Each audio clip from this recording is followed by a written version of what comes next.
Let's delve into the topic of the Sefirot, an essential concept in Kabbalah and the Zohar that serves as a spiritual map for understanding creation and human behavior. 1. The Sefirot, divine emanations. The Sefirot are 10 qualities or emanations through which divine light manifests in the world. They form the structure that channels the energy from Ein Sof, God's infinite light, into the universe, allowing the world to exist in balance.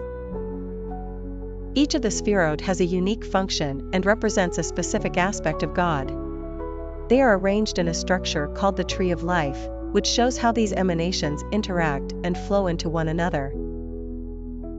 The 10 Sefirot are Keter, crown, the divine will, the origin of all, connected to pure potential. Chachma, wisdom, the creative idea or initial insight. Bina, understanding, the elaboration and structuring of the ideas generated by Chachma. Chest, kindness, divine expansion and generosity, manifesting as love. Gevurah, discipline or judgment, the restrictive force that establishes boundaries and order. Sefirot, beauty, the harmony between chest and Gevurah, representing compassion and balance. Netzach, eternity, persistence and the drive to accomplish. Had, glory, humility and surrender, the recognition of personal limits. Yesod, foundation, the channel that unites all higher energies and transfers them to the material world. Malchut, kingship, final receptivity, representing the manifestation of divine light in the physical world. In depth, each Sefirá, as it represents a divine quality, is also connected to human behavior.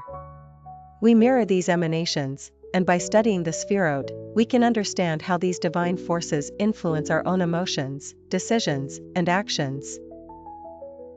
The spiritual goal, according to Kabbalah, is to align ourselves with these qualities, balancing them within us.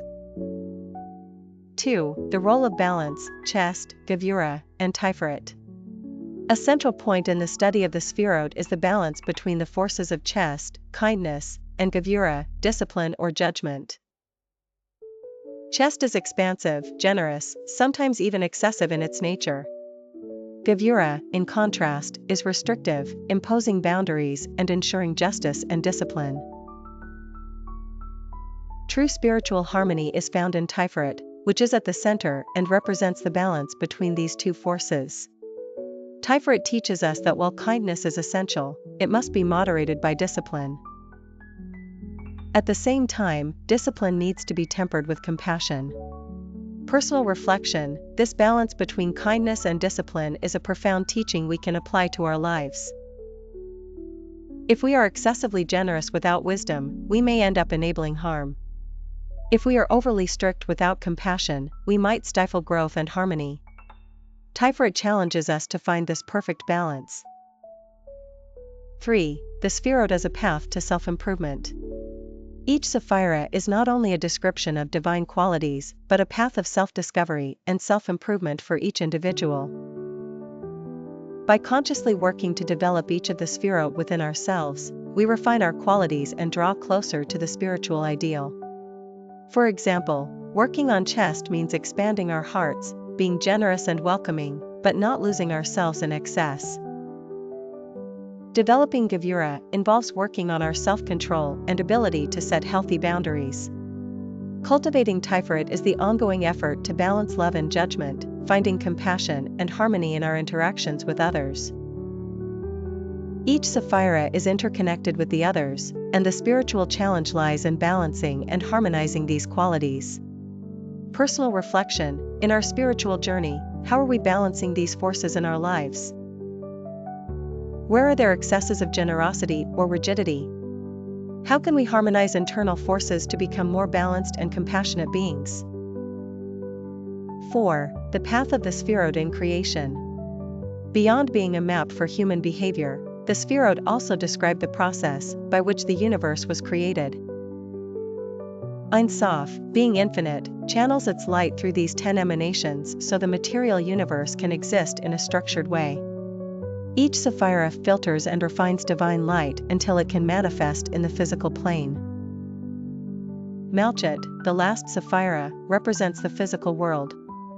It receives energy from all the previous Sefirot and manifests it as the material reality we know. This process of the descent of light through the Sefirot is known as Hishtalshalut, the chain of descent. 5. Sefirot and psychology. Interestingly, many scholars associate the Sefirot with modern concepts in psychology. They represent different aspects of the mind and human behavior, such as reason, emotions, and action. Working with the Sefirot can be compared to a process of self-analysis and personal growth, where we seek to balance our inner strengths and address emotional challenges.